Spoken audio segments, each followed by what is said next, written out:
Don't look so shocked, my brother chuckled, sliding his phone across the table, the Hawaiian sunset blazing behind his grin. You wanted Mom taken care of, right? Well, consider this my way of relaxing after handling everything. Besides, it's only 80 grand. Nothing compared to what you owe her already. The room rippled with laughter from his wife and even a faint smirk from my mother, who fiddled with the chain around her neck, the same gold chain that used to rest against my collarbone when I was younger. My throat burned, but I kept my smile.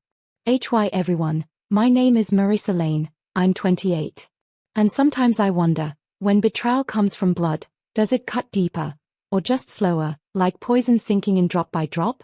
I remembered the night I opened that credit card, my hands trembling as I typed the hospital's payment portal, praying the $100 balance I left for groceries would be enough until payday. I thought I was buying time for my mother to breathe easier, not buying a vacation for my brother to sip cocktails with paper umbrellas. The betrayal didn't arrive with thunder. It came wrapped in familiar voices, sliding across the table like casual conversation. My mom's nails tapped against the gold chain before she lifted it, dangling it between us. This looks better on me, don't you think? She said softly, a cruel smile playing on her lips. The light from the window hit the metal, casting shards of gold across her face, and in that moment, the house felt unfamiliar, like I was the guest in their story, not the daughter who had bent herself in half to keep it standing. The air thickened. My brother leaned back, sipping his coffee, his eyes daring me to react. My mother's gaze stayed steady, almost daring me to admit that I was nothing more than a pawn in their carefully spun web of entitlement. Inside, I felt my heart tighten, not from shock anymore, but from something colder, sharper. The kind of silence that forms before an avalanche breaks loose. I didn't argue. I didn't reach for the chain. I simply smiled, because even storms learn to bide their time before they strike. And in that moment, I knew, Hawaii was just the opening act. The gold chain swayed in my mother's hand, catching the sunlight, as if mocking me with every glimmer. My brother leaned back further, stretching like a man who had won something he never earned. So what now? I asked, my voice steady, almost too calm. Do you expect me to clap for you? To thank you for draining the only lifeline I had? He smirked, tapping his phone. Don't be dramatic, Marissa. The bank doesn't even care, it's just numbers. And besides, you always act like the savior. Consider this a lesson, even saints get used. His words slid into me like knives, quiet and sharp. Mom chuckled, low and deliberate. You've always been too serious. Your brother just has a way of making life lighter. You should learn from him. Lighter. The word rang in my ears. I saw the hospital bills piled on my nightstand, the endless hours at work, the skipped meals, the sleepless nights. Lighter. He had stolen not just my money, but my sacrifice, and she had applauded. My chest tightened, but I didn't break. Not in front of them. Instead, I reached for my glass of water, sipping slowly, watching their faces through the rippling surface. If they thought I would collapse, they were wrong. Because in that instant, a thought crystallized in me. They believed they were untouchable. That belief would be the thread I'd pull until their whole fabric unraveled. I smiled faintly, letting silence do the heavy lifting. My brother shifted in his chair, suddenly less comfortable. He thrived on reaction, and I gave him none. I'll pay the bill, I whispered, almost to myself. Every penny. And when I do, you'll both understand what debt really feels like.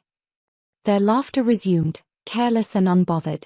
But in the quiet corners of my heart, a storm was forming, one they couldn't see, but one they would never escape. The chain in my mother's hand glittered again. This time, it didn't look like gold.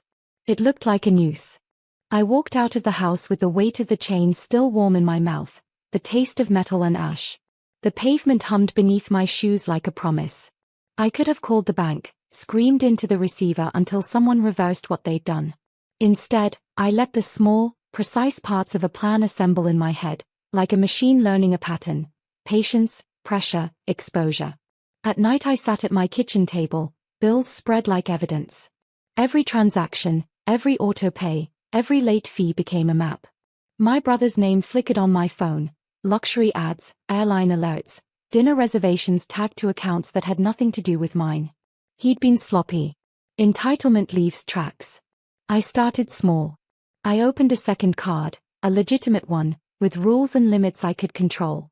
I began transferring funds quietly, rerouting small sums into accounts that looked ordinary: charity, utilities, a retirement fund. I memoized their schedules, the way my mother liked to window shop at 2 in the afternoon, how my brother bragged about investments at Sunday brunch. I listened more than I spoke. In their arrogance, they gave me everything I needed. Work became camouflage. I smiled at colleagues, kept my calendar full, and used the hours between meetings to place calls, file disputes, and whisper into emails with the steadiness of someone who has learned how to be unreadable.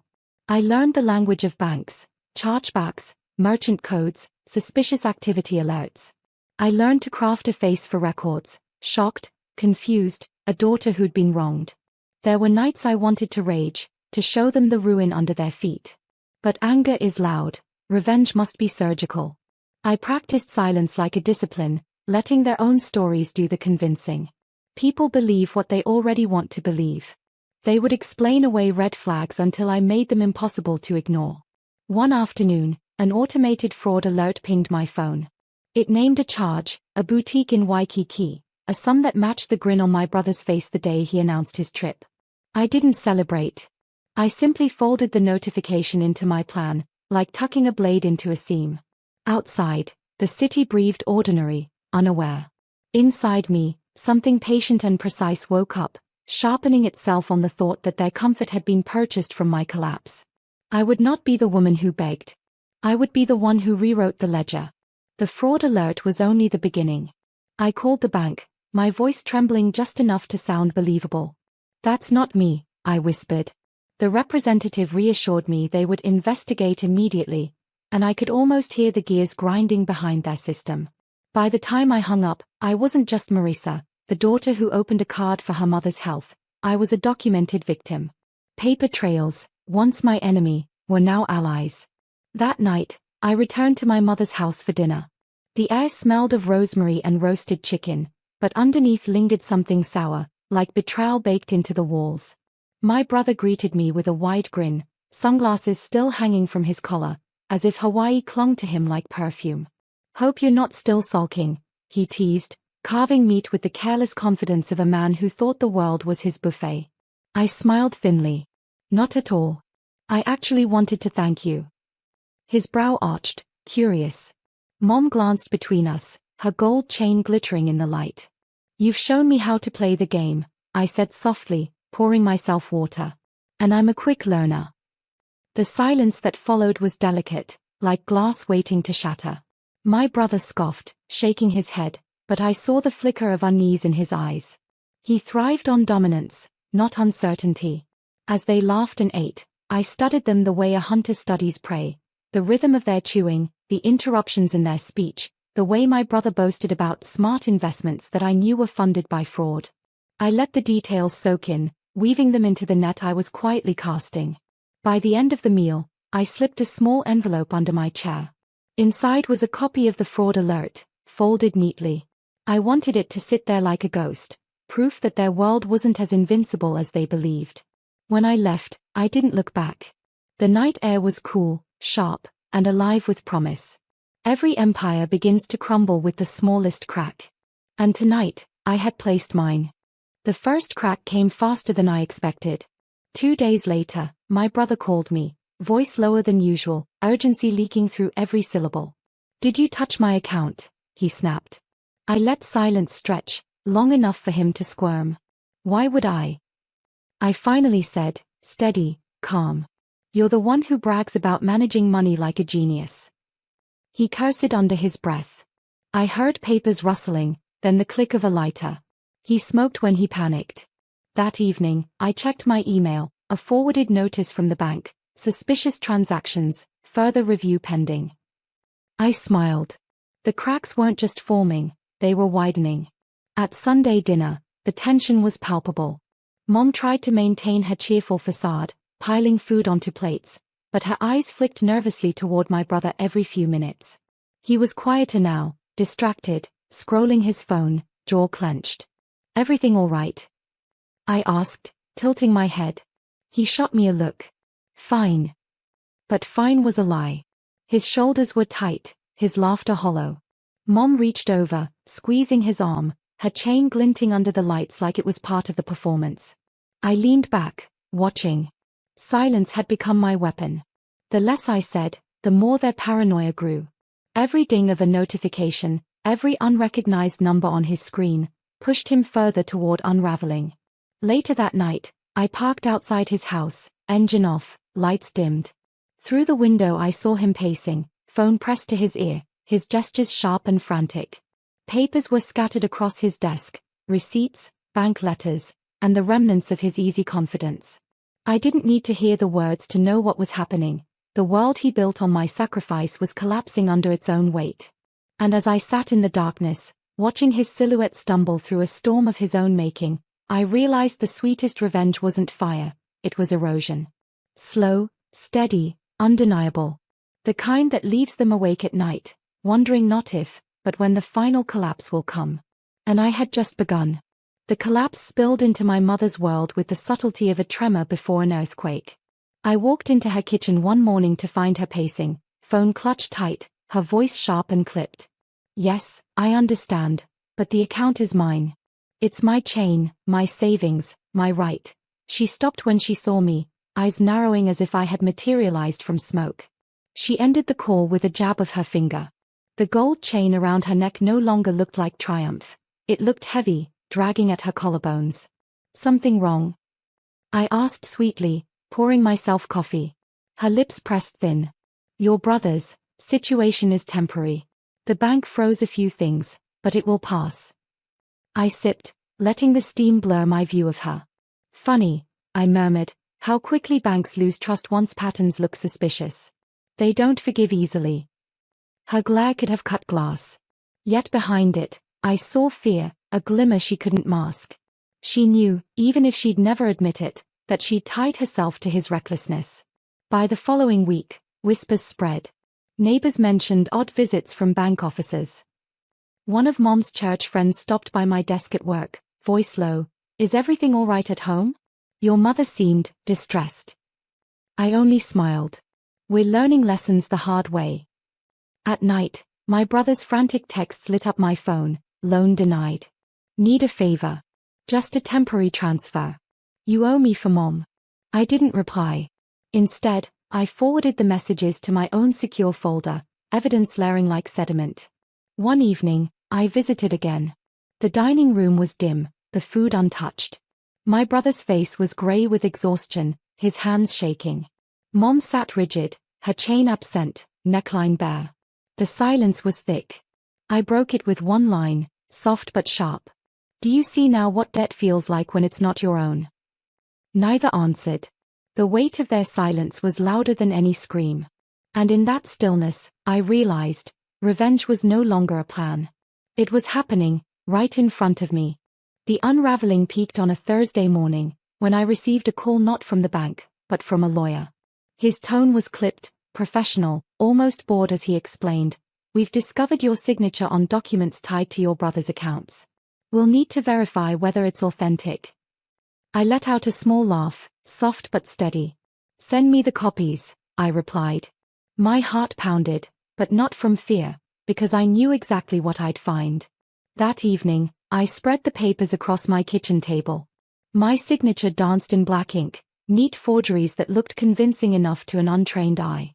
My brother's arrogance had gone too far. He dragged me deeper, thinking I'd drown quietly. Instead, I photographed each page, attaching them to a file I had been building for weeks. Fraud alerts, text messages, bank statements, receipts, all stacked neatly, a story ready to be told. The next family dinner was different. My mother's hands shook as she tried to light the candles, wax dripping unevenly. My brother barely touched his food, his once boastful grin gone, replaced by a twitch at the corner of his mouth. I placed a neat folder on the table, sliding it toward them. "Recognition is powerful," I said softly. "Do you recognize these?" Their eyes flicked across the documents, panic blooming in real time. My mother's lips parted, but no words came. My brother shoved the folder back as if it burned. "You wouldn't," he hissed. I leaned in, my voice a whisper meant only for them. "I already did." The candles sputtered, throwing shadows across their faces, distorting them into strangers I barely recognized. In that moment, the dynamic shifted. The daughter they had underestimated was now the storm overhead. I stood, tucking the folder back under my arm. Actions have consequences. You taught me that. Now, you'll live it. Their silence followed me out the door, heavy, suffocating, but powerless. And for the first time, I felt light. Not from escape, but from control. The letter arrived 3 weeks later, thick with the weight of consequence. I didn't have to open it to know what it contained. Summons, investigations, the first legal ripple of the storm I'd set in motion. I sat at my window as dawn slid across the city, the envelope in my lap, coffee cooling untouched beside me. Outside, the world moved as always, cars honking, children heading to school, shopkeepers pulling up shutters. Inside, everything had shifted. My phone buzzed. My mother's name glowed across the screen. For a moment, I thought of answering. Of hearing her voice plead, maybe soften, maybe even apologize. But then I remembered the chain in her hand, the smirk that told me my worth had been traded for her jewelry. I let it ring until silence returned. By noon, news had spread. Accounts frozen, investigations opened, whispers of fraud echoing through the neighborhood like wildfire. My brother's bravado was gone, stripped to a husk of frantic calls and unanswered texts. My mother, once the proud matriarch, now avoided every eye, every question. And me? I walked through it all untouched. My name, carefully safeguarded, emerged clean. Every document, every alert, every whisper pointed not to me but to the empire they'd built on deceit. One evening, I stood outside their house, the curtains drawn, the silence inside thick with collapse. For years, I had carried their weight, paid their debts, swallowed their mockery. Now, it was theirs to carry, alone. I didn't gloat. I didn't knock. I simply left a single envelope at their door, copies of the papers, neatly arranged, with a handwritten note on top. This is what debt feels like. As I walked away, the night air wrapped around me like freedom itself. For the first time, the chain around my neck was invisible, made not of gold, but of resilience. Betrayal had carved me into something sharper, colder, stronger. And in that silence, I knew, revenge isn't fire. It's clarity. I didn't need their apologies. I didn't need their approval. I had my own name back.